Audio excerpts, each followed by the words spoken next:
Hi guys, may hapon. Sa today's video guys, may naghihintay sa akin.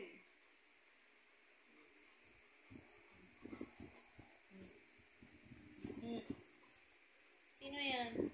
Si Gina at si Kwarata.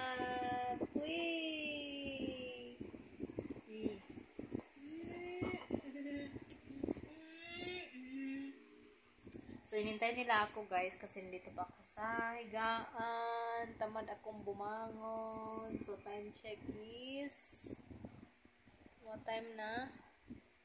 4:15 ng hapon dito sa Sri Lanka. So, yan. Yung dalawang alaga. So, yan lang ang ating video for today guys. Update lang tayo. Bye guys. Thank you for watching. Bye bye. Say bye Gina. This is Gina. This is Patak. This is Pukitda. This is Pukitdi. Bye guys.